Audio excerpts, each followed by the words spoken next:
Hello, SheSplain listeners. You are about to listen to part 2 of our Christmas special. A little disclaimer, we did have some trouble recording this episode, but we cleaned it up, so hopefully it isn't too bad for you. Coming up, we talk about Santa, gift giving, snow queens, and Lifetime movies. Enjoy. You want to smash some patriarchy right now? Let's smash some Christmas patriarchy. So, let's talk about, gifting and stuff. Okay. I got married, I was going to say a couple years ago. It was actually just a year ago. But something that I have noticed, and it's not just Christmas, but it definitely shines bright during the Christmas season, is that when it comes to, and this has been going on since Matthew and I have been together, because we've always been kind of one unit, when it comes to gift giving, there's always a gift that comes to me that is for our home, and he doesn't necessarily get a gift for our home, which doesn't sound like a big deal. It implies that you're doing all of the maintaining of the house and the cleaning. Yeah. That's for you. And I mean, a few times it's definitely something where I was just I don't even want this. You just got me, this is not real, but, you just got me spatulas because I'm a girl. Mm-hmm. I have no use for this. Yeah. And you just got my husband, this really cool gift that he actually wanted and needed. And it sounds a little selfish because, and maybe that's just because of me, because I'm supposed to be excited when everyone gets me a gift. But since this is something that's been happening often with us, that I've noticed that it's me getting gifts for our home. And some of them are appreciated. I love candles, but, you're not going to get my husband a candle. And why is that? He likes candles, too. What is this about? I like when people give me candles. Oh, no, I love when people give me candles. But it's interesting to me that I get a candle and Matthew gets drawing supplies. Right. So he gets something that's specific to him, and you get something to share. Yes. Right. That will make his world better as well. Do you think it has... I definitely think there's some patriarchy going on there, but do you think part of it is just that the people that are giving the gift know him a little better personally? No, because it's my mom. Oh, mommy. So she has gotten much better about it. But I think that in everyone else's defense, I tend to be a more practical person when people ask me what I want. Mm-hmm. And so maybe that comes off as more of a practical gift. But I was looking online. There are a million websites that are 35 perfect gifts for her and 35 perfect gifts for him that are very gendered. And when you look at them, I was looking at one 5 seconds ago, and it was a candle for women, candles. Give them a candle, or give them one of those cooking boxes, the subscription boxes, mm-hmm. which is a good gift. It is a good gift. I've gotten those and I love them. But why don't you just, if you want to give something that can be shared with the couple, just give them 2 gifts that can be shared. Exactly. Or just, give them a couple gift. And mm-hmm. The list that you see for men are all of these tech gadgets and all of this other stuff. I will give credit, though, to Harper's Bazaar. They had a drone on theirs for women. Sweet. Yeah, and I was I wasn't expecting that, because all of the gifts that I had seen were very, get her a vacuum. She'll love a vacuum. Have a drone vacuum. Get him a camera. Mm-hmm. Ugh. I like to take pictures, too. It's just, that's something that's frustrating, and it's a little complainy, but I also don't care, because I think that a lot, I think that people, when they give gifts, they don't think of that. They really don't. Mm-hmm. Yeah, but they should think of it. They should. So think about it next time. And I've been guilty of that in the past, of getting my sister something a slow cooker, and then getting my brother-in-law a really cool Star Wars t-shirt. Mm-hmm. I've done that. I remember that year. Well, I think part of it just comes from, we put so much of women's identity is part of their family and taking care of their family, and we don't do that to men. Yeah. And we let men have more of their own personality that's just about them. For sure. I agree with that 100%. Yeah. So, next time you're buying a gift for her, just, think about what she likes. Mm-hmm. And if it's cooking, get her those spatulas. That she'll probably like that. It's totally fine. But if you don't know that she likes that, then, Get her a massage. Hmm. That is always welcome. Yeah, you can't really share that. You can't. I mean, unless it's a couples massage. Yeah, that's good too. You know, just treat her right. Also, like, whenever I watch commercials too, I feel like before I haven't watched, honestly, I should be doing this, but I don't really watch that many commercials. Me neither. Even though that's the industry that I am in. If you see commercials for like Black & Decker, which I don't even know if they really make anything anymore, but sort of that brand, it's always like, get her this vacuum. And car commercials are usually geared towards men. Although not so much anymore. I did see one this year that was a whole campaign for Lexus, I think. Did you see any of those? Oh. It's kind of dumb, but I kind of like it. So it's a campaign, and it's the whole concept is there's kids and the parents, and it's both moms and dads are trying to they're getting the kids to write that they want a Lexus from Santa. I've seen that, but it's usually I've seen that one, and I like that one. And then I've also seen like the one with the little girl replanting the tree, and it's like two parents and like this little girl, and she like goes and replants a Christmas tree after they've used it, and it's cute. But I don't think you can actually replant a dead tree. Somebody said no, it was alive. Oh, it was still alive. They had kept the like roots to it. How do you even do that? I don't know. That's what someone else said to me. That took me out of it. But it's usually either a man receiving the car or a couple receiving the car. It's very rare that it's a man giving a car to his wife or like someone else receiving the car that isn't a teenager.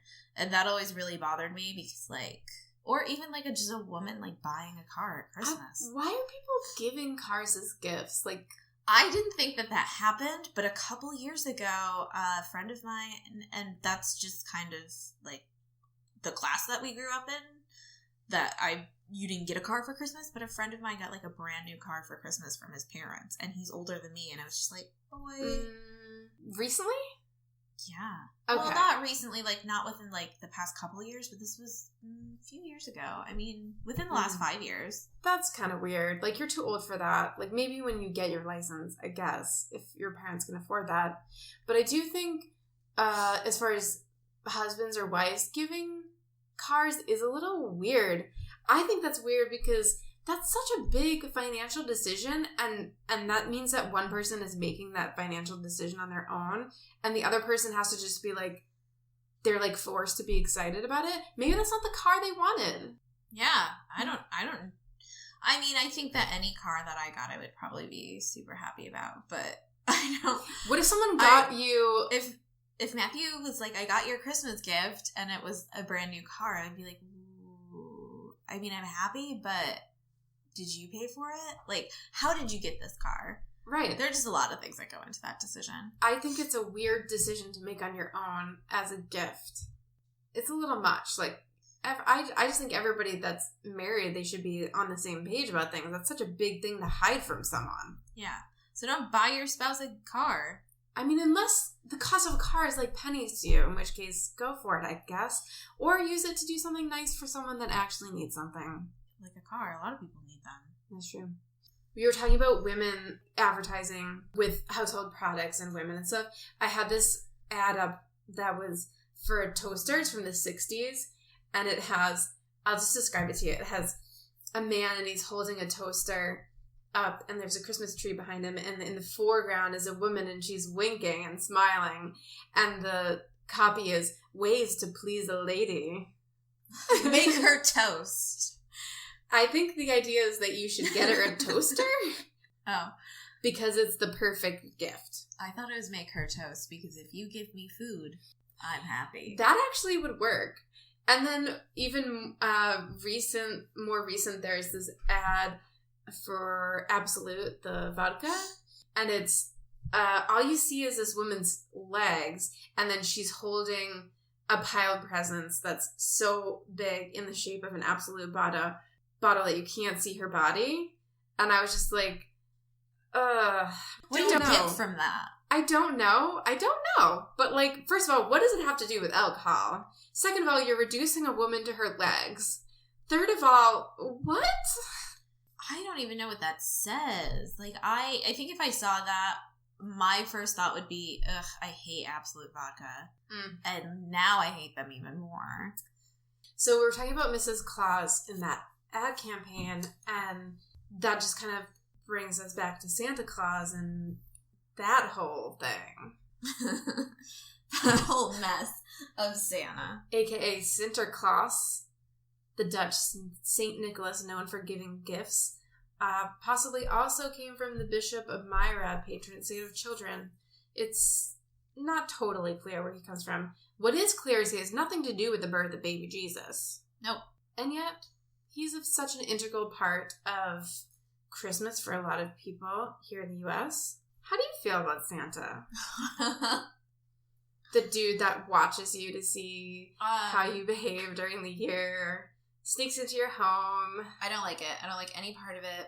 I've never liked it, even as a kid. I told you this the other day. Like, I had a huge issue with Santa. Like, it bothered me. Like, there are a lot of things about Christmas that bother me. That's always bothered me. And when I was like 4, I think I asked my mom if Santa was real, and I remember hoping that she would say no.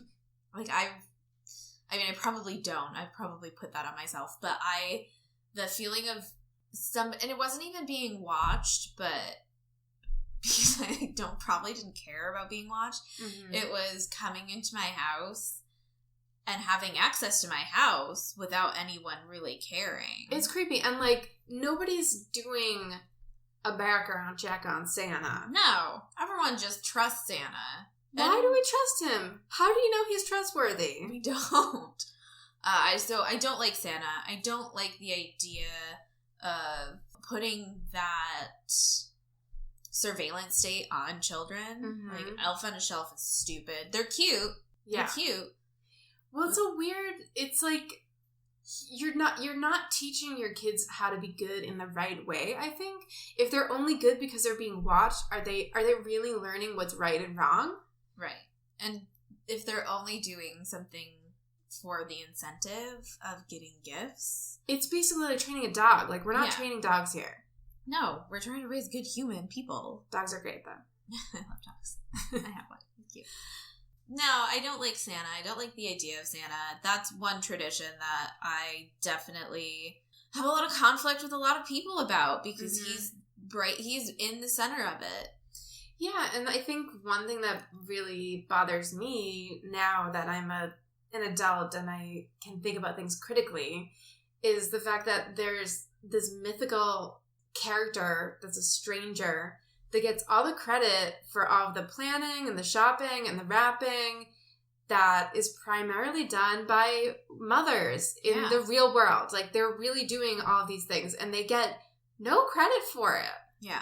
And they're working extra hours to afford to be able to purchase these gifts, and they're the ones who know their children so well. And it's sucky that this man who doesn't really have any real roots in Christmas is getting all the credit for all of these women, gladly taking it. I mean, he's not real, but I'm assuming that if he was real, he'd be very much like the Santa in that commercial, and just like, yeah, whatever. Yeah, I'm just like saving the world with presents. I'm Santa. Another thing that bothers me is there's definitely like a class issue with Santa. And I don't have children, but I know that Santa is not going to be something that I raise my children with. And not necessarily just Santa in general, but the idea of Santa, that if you're good all year round, you get Christmas gifts. That's bothered me for a really long time, because a lot of children, I mean, there are a lot of children who go without Christmas. There are children who have smaller Christmases. There are...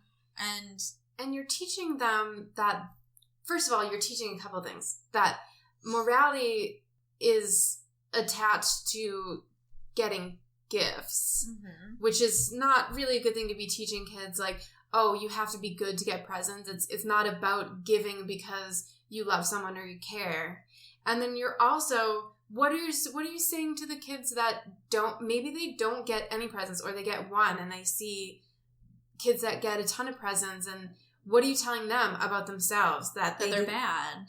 That's not right. It makes me uncomfortable. It makes me sad. I don't like it. I didn't grow up with Santa because I didn't want to as a kid. Mm-hmm. And so I grew up with my mom, who worked for Child Protective Services for many years. We did a lot of gift giving to kids who didn't have Christmas when I was growing up. And I prefer that over the idea of Santa.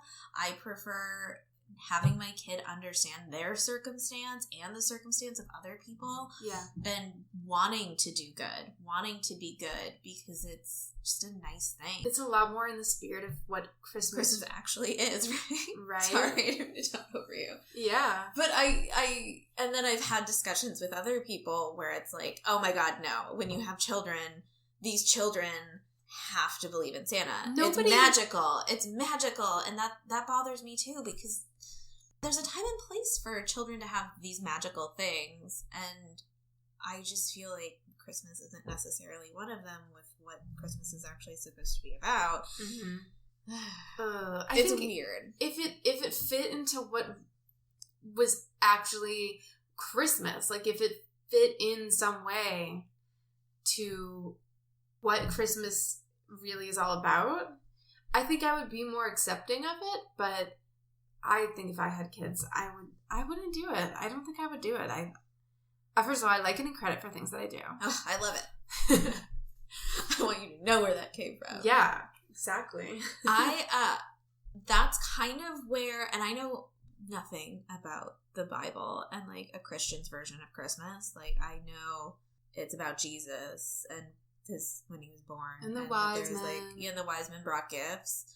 And I guess because I'm so clueless, I always associated gift giving not with Santa, because I so repelled Santa, but with the idea of Jesus and how he is a giving person. And that's just from my very secular, non-knowing of what the Bible actually says, idea of what Jesus is or who he was. And I mean, I'm pretty sure that he was a giving person. Yeah, and he wasn't good just because he's gonna get presents. I mean, he kind of wanted people to learn to give to each other and to be giving throughout the year. How about the elves, though? They're basically just slaves, right? Oh yeah, elves. Oh, I'm so uncomfortable with elves. Do they get paid? Do they have a union? No, they don't. They don't get paid. And I hate elves, so I don't hate elves, but that was another thing that bothered me when I was growing up, because I'm Mexican, I'm Hispanic. My grandpa's from Mexico, and we have duendes, and they're elves, but they're mean. Oh. And so elves have always been really mean to me, and not a good thing. Yeah. And so Santa's elves, when you see them working, they're not happy to me. In my head, they're these sad little creatures who want to be away and want to be out. It's twisted to think that they would be happy. It is. To just make presents for children. That's weird. It is weird. Another thing, I know we already talked about Mrs. Claus, but she doesn't even have a first name. She's basically an accessory to Santa. Yeah. And you know what? I like it when pop culture gives her a little bit more of a personality and things to work with. Her first appearance was in the movie Santa Claus Conquers the Martians from 1964, which you may be familiar with because of Mystery Science Theater. Yep. There's been I haven't seen this, but I love that this movie exists from 1996, Mrs. Santa Claus. It's a Hallmark movie. Have you heard of it? Yes, and I've seen it. Angela Lansbury is Santa in 1910, and she ends up in New York City, and she just gets involved in all of these things like child labor and this women's suffrage movement. Yeah, I love it. She actually gets to do something. So I love Angela Lansbury too. Murder, She Wrote. Oh, she's the best. Let's do a Murder, She Wrote episode because I really love Murder, She Wrote. Let's just turn this into a Murder, She Wrote discussion podcast. Okay. Change plans, guys. Done with Christmas. Moving on. I was looking at a couple of different characters that are involved with Christmas throughout the world. And one that came up was the Snow Maiden or the Snow Princess in Russia. She's interesting. I've heard of her. Yeah. She is interesting. It's not clear on where her legend... Her legend's a little confusing. There's multiple stories. And it's definitely one of those things that they've tried to, like, shove into Christmas somehow. Yeah. So, because of snow. So she's... Supposedly, in one of the cases, she's the granddaughter of Grandfather Frost or Father Frost. It's not clear which. Known as Dead Moros. He's basically the Russian Santa Claus. I call him Mr. Frost. Yeah, cool. I mean, I don't know. We kind of have an adaptation of him as Jack Frost is similar, I think. But also there's one of the stories is that an old couple regretted not having children. They made a girl out of snow. Sometimes in the story, Grandfather Frost brings her to life.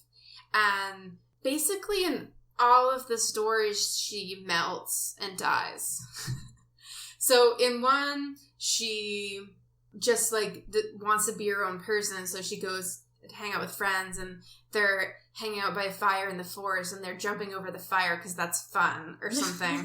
So she jumps over and she just melts and turns into a cloud of water, basically. Oh, no. And then there's another version where there's an interlude before the melting where she steals the heart by accident. She's not even trying to do it, of another villager girl's, like, man.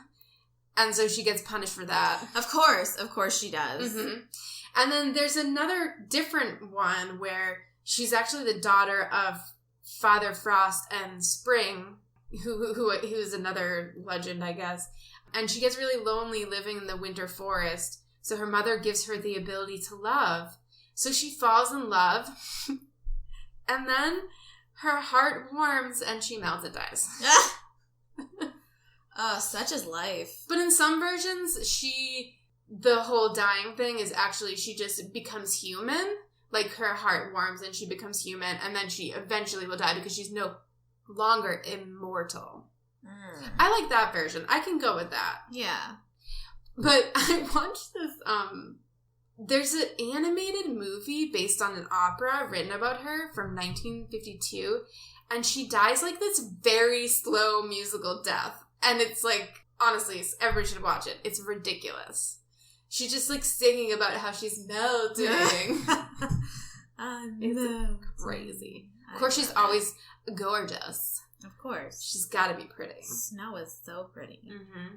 She was originally a Christmas character, but then she was revived into a New Year's tradition after the Soviet Union banned religious holidays. So it just shows you how flexible we are about our traditions and legends. Yeah, I think she's in a lot of parades. Mm-hmm. And so I'd see her in parades, but I guess I kind of just lumped her into Christmas because of the way she looks.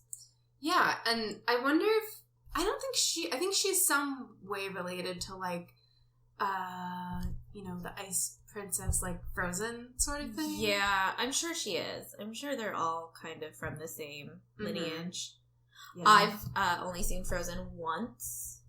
Uh-huh. And I didn't like it. But, like, that's fine. I know a lot of people love it. Like, that's fine. And it broke my nephew's heart that I didn't love it. Oh. My mom and I watched it with my nephew, and he was so excited for us to see it. And we were both kind of just like, I don't like it. And he's just like, how can you not love this? Aww. And he's so, like, serious because he's still little. So he's just like, how could you not love this? It's so good. That's sweet. Yeah. I do like that it's a Disney movie that doesn't end with everything resolving with true romantic love. Yeah. I do especially like how they kind of poke fun at the way that in Disney movies characters fall in love like super fast. Yes. And it's like, okay, guys, you barely know each other. I liked that. I just didn't like it, and I think it's because I'm an adult now, and I love a lot of animated movies, but I was just like, okay. Yeah. I didn't hate it. I just didn't love it. Mm-hmm. That's fine. Hold for dog. Should we go? Yeah, we can go. Another one I really like, and her story, there's different versions too, but in Italy, they have the Christmas witch, La Befana.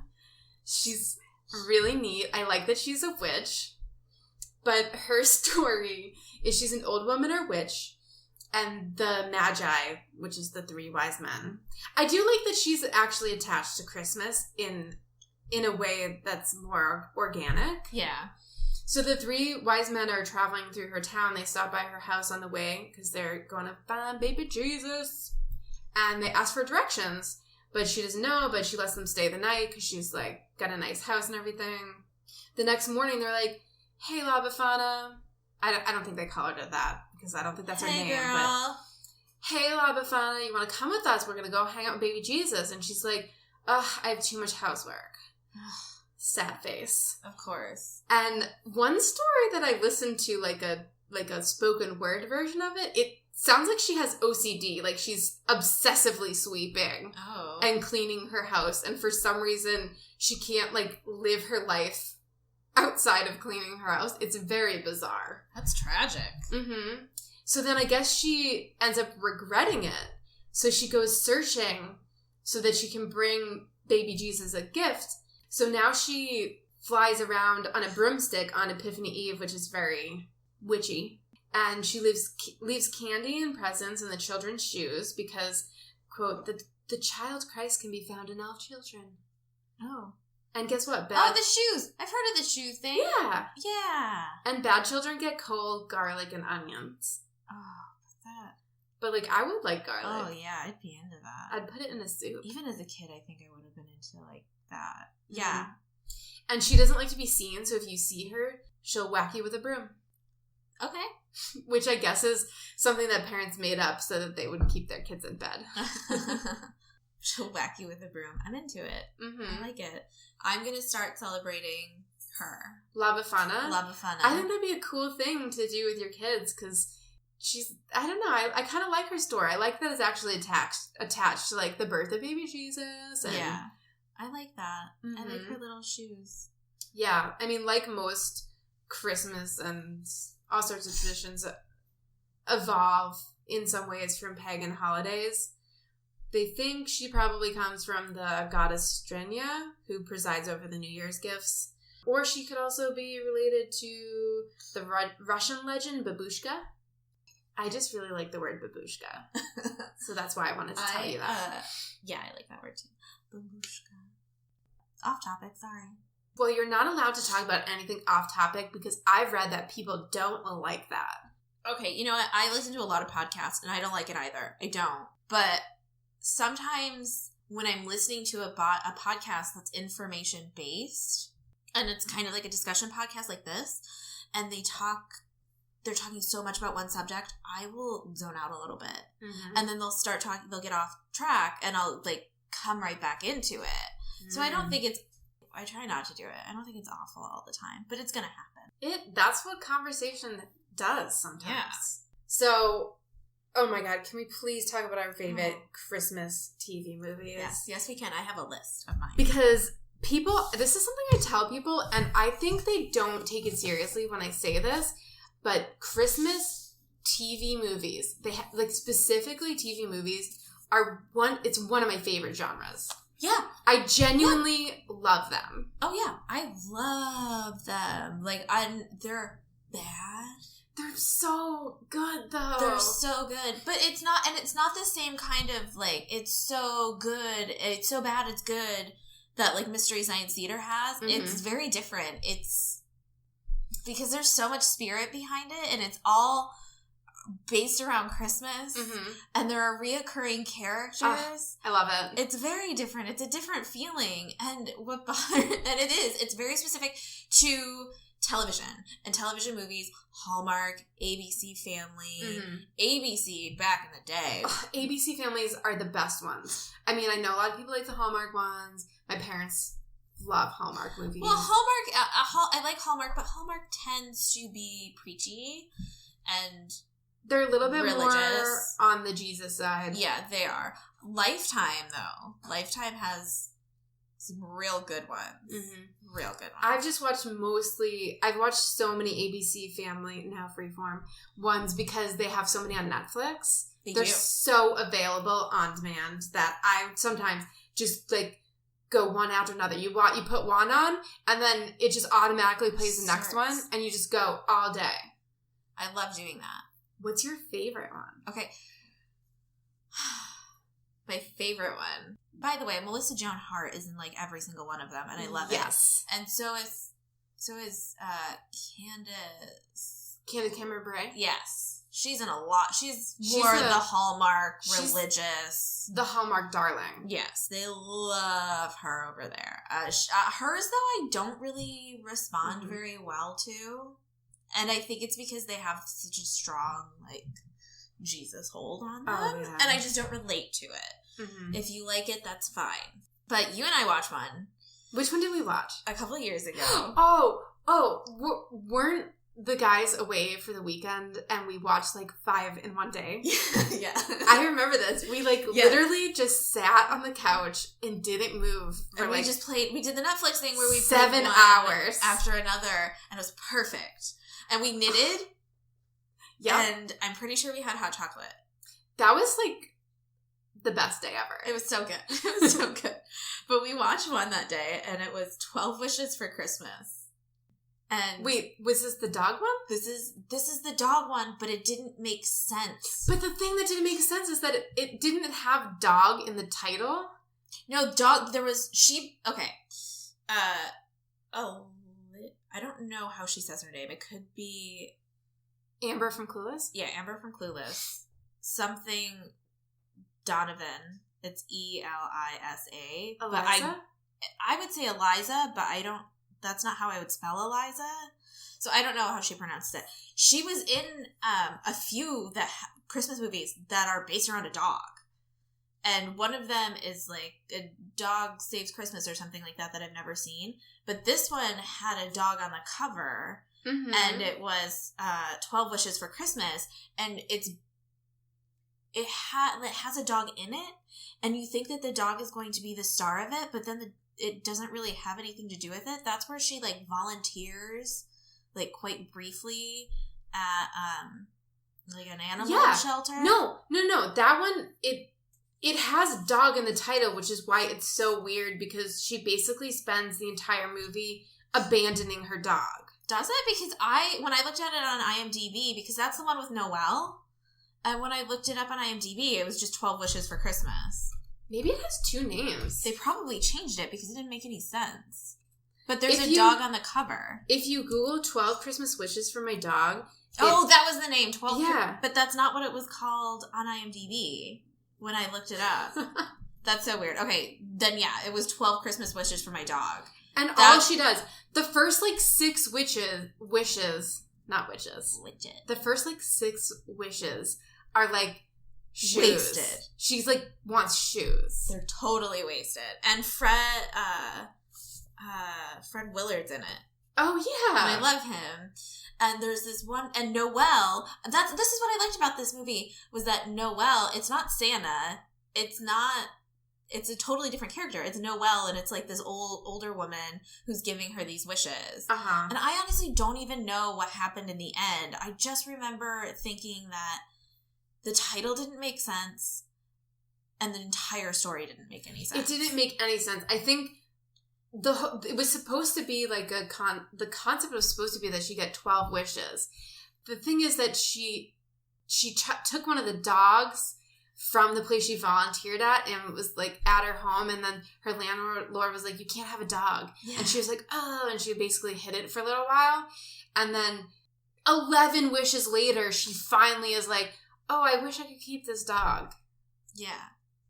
And then the rest of the movie is just nonsense. And then at the end, they don't, what bothers me about that was at the very end, they don't even show her with the dog. No! They just showed her in her, like, apartment or condo or whatever with her family and, like, her new boyfriend. I just, like, lose it. Like, that movie is so, I love it. Yeah, I love it. I love it. What's one of yours? Okay. One of the ones I really like is the one with Amy Smart and Zach from Saved by the Bell. You know this one? Yeah, I know this one. It's basically just Christmas Groundhog Day. And I don't remember why she keeps screwing up, but basically... Wait, is he an ex? I can't even remember because it's not... I don't think he's an ex. I think she's somebody who's like, well, we're never going to end up together. Maybe she went through something where there's this guy that, like, she wants to be with, and she's just, like, not seeing that it's Zach Morris that she needs to be with. When every single time... If Zach Morris is an option in your life, the answer is always going to be Zach Morris. It's for anyone ever out there. Anybody. Also, if you she takes her like 4 times waking up in the same spot in time to realize she needs to do something differently. Yeah. Ugh, come on. And I think the reason they do that is because I think it's called 12 Dates of Christmas. 12. And she has to get through 12 dates in the span of like 120 minutes. So that's like a date every 10 minutes. But, come on, Amy Smart. Another one that I really like is the Mistletones. Oh, I was trying to remember the name of that one. The Mistletones. Is that Christina Milian or is that someone else? No, that's, I'm pretty sure it's Tia Mowry. Yes! And, like, Tori Spelling. Yes! Yes, I love that one. And they, Tori Spelling's the mean girl. Yeah, she's mean. And Tia's like, I want to sing for the Mistletones. And Tori Spelling's like, no, you're too good. You're threatening me. Oh. And doesn't let her. And then it's like this big thing. And it's really cute. And then the whole thing, you find out that, like, the Mistletones basically, like, they're like a small town performance that performs at a mall. Yeah, it's just like the mall at Christmas. Oh. And it's like, oh my god, I have to get to the mall. It's Christmas. Just like not traffic is gonna be. You are not in Los Angeles. Traffic is it's gonna take you 3 minutes to get there. You're fine. Yeah, and like not really something you need to be like your big aspirations. No, get some goals, but it's so much fun. I love it. But there is one with Christina Milian. I've never seen that one. You haven't? No. It's Christmas Cupid. It's the one where she's a workaholic and she has to learn how to be a human. And it's basically a Christmas Carol, but instead of Ghosts of Christmas Past, it's like a dead actress that was her client. Oh, because in all these movies, they're always like a PR person or... or fashion, or something that's very glamorous. Sorry, something that's glamorous but overworked. They work at a magazine. Yeah. Mm-hmm. It's always something like that. And then the guy is always like kind of rugged and like a hometown guy that's like weirdly good looking for... Yeah, like he should not be there. No. How have you not been scouted for like Calvin Klein or something? How did this not happen for you? I'm sorry. It's so good. I love him. And Mario Lopez, he's not in that one, but he's in a lot of them. Oh my god. Holiday on Handcuffs? Yes! Yes! With Melissa Joan Hart! That's such a good one because once again, how do you not just leave? Like, it's totally messed up. She kidnaps him. She does, and she's like, you're gonna pretend to be my boyfriend. Sorry. And no. Like, her fiance. No, her fiance. You're gonna pretend to be my fiance. Sorry, I'm overworked. I don't have time for a real fiance. And then it works. They fall in love. I understand that if this was gender swapped, I would have a huge problem with it, but that's not the point of Lifetime /ABC /Hallmark Christmas movies. That's the one time I'm gonna shut it off and just be like, okay, this is stupid. I don't know why, but for some reason I can just watch these things and just be in that world and it doesn't matter. I'm okay with it. Yeah. You can just shut it off when you're watching that. It's the Christmas spirit. And also I think it's because these are not to be taken seriously. Like I'm not looking at any Christmas movie that is made for TV as a moral compass to anything. I'm not expecting anyone else to do it. And I recognize how awful it is and it's okay. Yeah. If we were gonna write a made for TV Christmas movie, what would be the plot? Okay, so it would be about a woman who's overworked. Obviously, she's overworked, and she is an editor of a fashion magazine In New York City. In New York. But she has to go to small town America. Yeah, because her family's there. And, someone died. Her sister died. She has to go to small town America because her sister died. And her sister has 2 children that are now orphaned. Oh, no. Yeah, and she's like, I'm gonna go to small town America and just, like, figure out these kids. And then she's like, I'm just gonna bring them back with me to the big city. Yeah, but or then, sell them to someone else. Sell them? Give them away. But then she meets the rugged small town guy. Who would he be played by? Remember Pretty Eyes from Practical Magic? He's too old now. He is old. I was going to say Milo from Gilmore Girls. He's too good for that kind of movie. I mean, like, now he is, but, like, 2 years ago? You know who wasn't? Mandy Moore. She's been in a couple. I love her so much. Someone like him, though. Someone that's, like, cute. Is he rugged enough? He's not rugged. But he's not rugged, but he could definitely be small-town veterinarian. Okay. Yeah. He's small-town veterinarian. Oh, wait, who's our girl? Oh, my God. Dreamcast. Maybe someone that's not, like, white and blonde. Yeah, right. Let's just get crazy. Okay. America Ferrera. Yeah, I was just gonna say America Ferrera. I just want best. I want her in everything. I do too. I want to cast her in everything ever. Just love her so much. And she does campy really well. Like she's so like she's so talented on every level. Mm-hmm. Yeah, so it's America, and she goes and they live on like a farm. Her sister lived on a farm. And maybe it was the sister and brother-in-law who died. Oh. They died in a car accident. It was tragic. Oh my God. It was awful. But it has to have a happy ending. Well, yeah, it's going to have a happy ending. Okay, I mean, that's what always happens. And something tragic happens in these movies, and then by the end you don't even remember that it was terrible and sometimes, a month before. Sometimes the tragedy is just that a woman is overworked. And she doesn't have a husband. Yep. I mean, most of the time, that's the big, most of the time, that's what it's fixing. Mm-hmm. And somebody dying wasn't even an issue. Christmas brings people together. It does. So that's our movie. And so does Melissa Joan Hart. Yes. Oh, and honorable mention for Christmas movies, Dolly Parton, Christmas of Many Colors. Have you seen it? I haven't seen it. But it's Dolly Parton, and she's an actual angel on Earth. Like, she is an angel. I'm going to put Dolly Parton on top of my Christmas tree. Do they make... Dolly... We should make those. Do you know how many people would buy that? Dolly tree toppers? Yes! Okay, patent pending.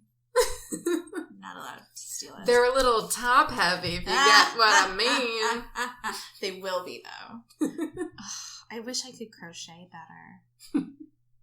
I love it. We're going to do it. So that's it for Christmas. This has been the Christmas episode. I hope you all loved it. I like how we're starting with the Christmas special. Yeah. Every episode is going to be special, though. Every episode. Yes. So keep listening. All right, that is going to conclude our Christmas special. We will be back next year in January. Our first episode of 2017 is going to be Witch Hunts, Then and Now. It was a really exciting subject to study, and we can't wait to share it with you. Thanks for listening.